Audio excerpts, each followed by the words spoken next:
and welcome to another episode of Parents Who Write. Today, I am talking about the three main different types of editors and what it is that they offer, what they provide, what they do for authors, what they should do for authors, I should say. The first one is a developmental editor. A developmental editor is going to be looking at the big picture of your book. They are going to be looking at story structure, character development, timeline issues. They're going to be looking for plot holes. So they're looking at the big picture stuff. Think about if you're building a house, you want to make sure that you have a solid foundation for that house before you start filling in the walls and the flooring and the decorating and all that pretty stuff that goes into the house. So they're going to make sure that you have that solid foundation. What does that mean, or when does that happen? A lot of times, writers think that they have to finish their manuscript and then they go looking for a developmental editor. But believe it or not, it's actually, I've spoken to other writers and they said that they wish that they had their developmental editor working with them sooner, because they were then able to point out those big plot hole issues. Or, if you're just struggling to get through that middle of your book and you can't quite figure out why, again, that's where a developmental editor is really going to shine through for you. Writers that I've spoken with in the past lamented not having a developmental editor with them sooner, so that they didn't have to then go back and rewrite so much of their story. So you can pull in a developmental editor when you are in the process of writing your novel. So it's up to you how you want to do that, but that's what a developmental editor focuses on. The other thing to keep in mind is that when you're getting feedback from your developmental editor, usually that feedback is in the form of a separate Word document with maybe 1 to 2 pages worth of notes, because again, they're looking at those big picture issues. For me, for Runes and Redemption, that was my friend / developmental editor who pointed out that I had a character who just kind of disappeared halfway through the novel. That would be Mercia. She just vanished. And I was like, because I don't know what to do with her character. And then my developmental editor pointed out a plot hole in my story. And I was like, yeah, that is a plot hole. And she's like, Mercia could solve that for you. And I was like, oh. Another thing that was phenomenal for me, my personal experience of working with a developmental editor, was that I originally had a character in my novel that I deleted because, again, I wasn't sure what to do with her when I thought long-term with the series. And so I removed her from my book. That's the character, that's Sierra. And my developmental editor, again, was able to point out that I had this really nice balance between characters in the city, but there was an imbalance in the castle. And so I told her that I had deleted Sierra's character, and she was like, no, what? Like, we need her. That hole is very evident. So thanks to her, I wound up putting that character back into my book. I've had more than one person tell me that they're extremely fascinated with Sierra's story and that she steals a lot of scenes, that she's that interesting. That never would have happened if I hadn't worked with a developmental editor for my first book. Technically my second book, because my first book got to be so big I had to cut it in half. So, there's that too. And my developmental editor was also able to help me make the decision to cut that first draft in half and figure out how to make my first book come to a satisfactory ending, even though it ends on a cliffhanger, to get my main characters on the same page emotionally before they launched into the second half of their adventure. So again, those are all the benefits that you get working with a developmental editor. My advice always is that if you're trying to find a developmental editor, make sure that they are knowledgeable about your genre. You don't want to ask an electrician for advice on how to fix the plumbing in your house. Likewise, you don't want someone who specializes in horror to be advising you how to write a romance novel. When you're reaching out for those developmental editors, number one advice is to always ask them what genres do they specialize in, and what books have they worked on, And just clarify for them, what type of feedback do you provide? You always want to ask that. Don't make the assumption. I'm saying what a developmental editor should be looking at. But if you want to be able to weed through and make sure that you're finding yourself a good one, you should still ask these questions to make sure that you're getting what you expect. Another thing to keep in mind is the cost. Developmental editors are usually around the same price as inline editors. The standard rate that should also help guarantee that you're getting the quality of feedback that you want is 3 cents a word. So that means if you have an 80,000 word manuscript, you're looking at $2,400 for a solid developmental editor. I know that that price tag can be really scary. Reach out to any friends that you have who are also English teachers. They're a great resource. They'll still be able to provide feedback that will be able to help you. Just know that that's not their profession, right? It's always that thing, you get what you pay for. I also get that people can't pay for $2,400 necessarily for a developmental editor. If you can, that's awesome. Enjoy it. It'll be a wonderful experience. If you can't, try to reach out again to any English teachers that you had, anybody who went to school for creative writing, something along those lines that you'll be able to get that kind of feedback. A second type editor, or who's next in the queue, I should say, is your inline editor. Hello, that's me. We're called an inline editor because we are putting the edits inside your document. So we are actually making changes inside your document. We should be using track changes to record everything. Again, talk with your editor to make sure that they are going to do this. Never make assumptions. But we should use track changes to record all of those edits. We're looking for sentence flow, consistency, so that your character doesn't go from red hair to blonde hair halfway through the manuscript and then back to red hair again. We're looking at timelines also. Hopefully your developmental editor would get that, because if it's a bigger issue, that's a bigger fix. But we will still be keeping an eye on the timeline. There's times where I've said to clients, so you said this was 2 days later. That would mean that today's Friday, but you just said it's Thursday. So just double check your dates, those kind of a thing. Those are something that your inline editor should be focusing on. So we're looking at flow, consistency, word choice. We'll comment on it and be like, hey, is this really the best word that you meant here? Maybe you mean this. Definitely grammar. We are not the same thing as a proofreader, but we will be looking at your sentences for grammar and trying to clean them up as much as possible.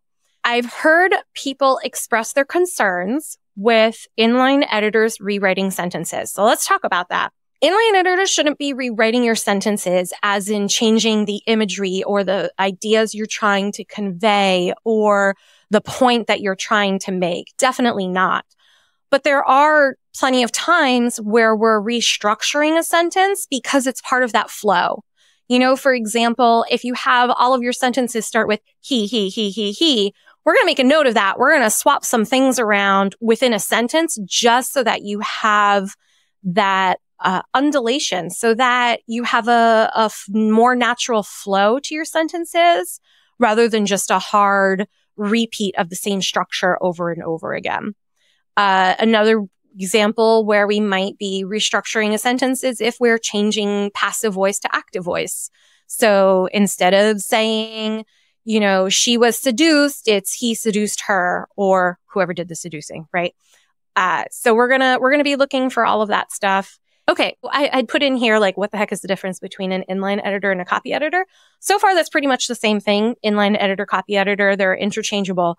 But the big difference with your inline editor is that they should be able to look at your chapter and say, okay, what is the author's goal with this chapter or this scene?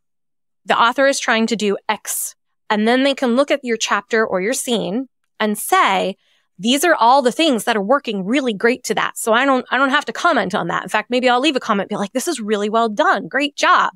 But they're also then going to know these are the things that are distracting from your goal. These are the things that are distracting from the purpose or the point that you're trying to make. Or, hey, I noticed that you already achieved this goal. I feel like all of this is just kind of extra. So maybe you want to cut it out and save it for another book. Or maybe we can shrink this down because now it's just slowing down the pace of your story, or we'll notice hey, you spent 4 paragraphs talking about dinner with her family, but then in 2 sentences, you mentioned that she has a life-threatening illness. I really recommend swapping that. Nothing significant is happening in this dinner scene. There's no character reveal in this scene. I think you could shrink that down to, hey, after dinner, ... please now expand upon this life-threatening illness. We need several more paragraphs to dive into how this impacts the character. Another trademark of what I think is, or what makes an excellent inline editor, is we should be asking you guys a lot of questions. Your editor should never tell you how to write your story.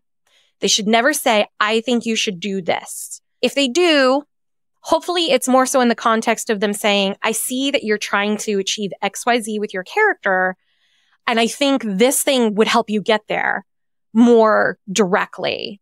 And you can sit there and be like, no, I really don't want that to happen. But maybe they've pointed out something that's not quite right with your book, and you can think about it and be like, okay, I'm not achieving my goal. Thanks for the suggestion. But you know what? This is how I really want to get there. So really what I try to do with my clients is ask them tons of questions. If something doesn't feel right, if I think they've gotten distracted, or I've noticed a scene or a paragraph that just is distracting from that purpose of that chapter or that goal, I ask them tons of questions to get them to start thinking through so they can realize how me as a reader, what it is that I'm interpreting what they've written. And then that helps the writer to realize like, ooh, I didn't realize I was coming across that way. And then they can fix it.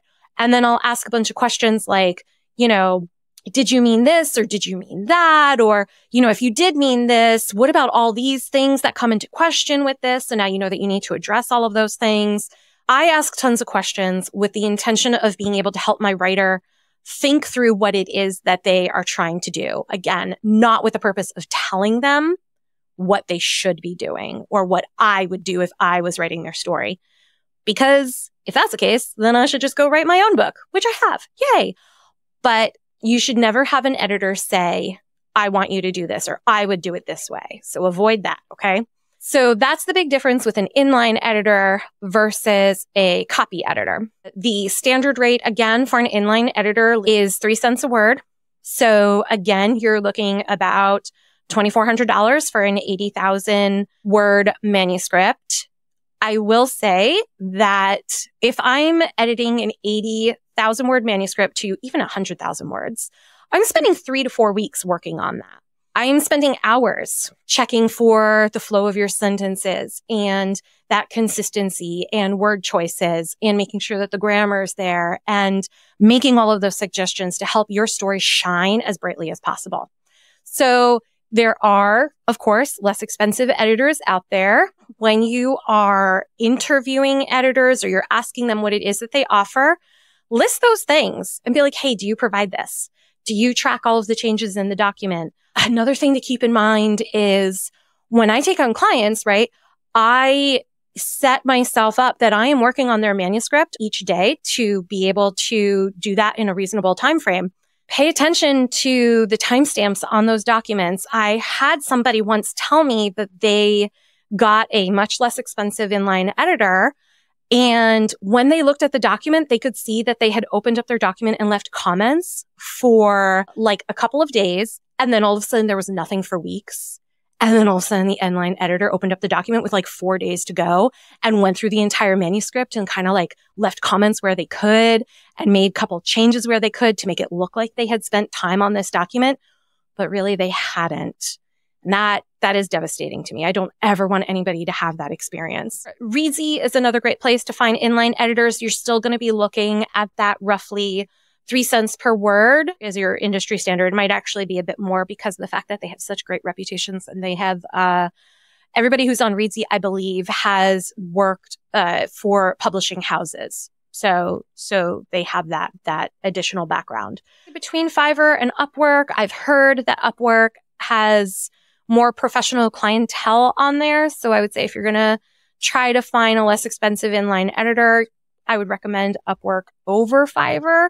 You want to make sure that whatever editor you're working with, that language, that English is their first language, it makes a huge difference to have that mastery of the language, especially when you have somebody who's being your inline editor, to be able to pick up on just the nuances of the way language should sound to a native speaker. So when you're chatting with an inline editor and want to ask them to work on your project, ask them to verify, do you track all changes in the Word document? Do you work on it throughout the duration of the time that you have my project? What kinds of things do you look for? Ask them that.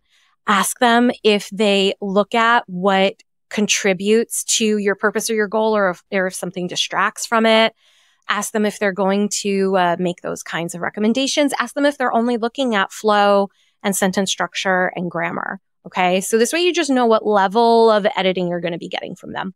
I could say yes, if you also wanted to try another route, would be to ask like an English teacher to help you.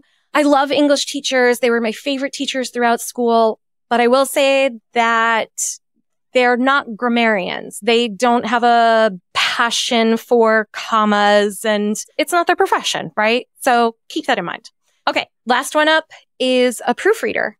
Your proofreader should be the very last set of eyes on your publication. Basically, like you have finished everything in your document. Nobody's touching it. You send it to your proofreader and they are checking simply for typos, grammar, punctuation, spelling, those kinds of things. Very simple, very light edit, hopefully. I cannot stress enough the fact that when it comes back from them, you want to touch that document as little as possible so that you don't introduce any new errors to your document. I am an indie author. I lay out my document using Atticus. I love using Atticus. Sorry. Okay. Anyway, so I lay out my document using Atticus, and I just got book 2, Treachery and Truths, back from my proofreader. I went through their edits, and that's it. And then I am dropping it into Atticus and laying it out, and I am not touching it again.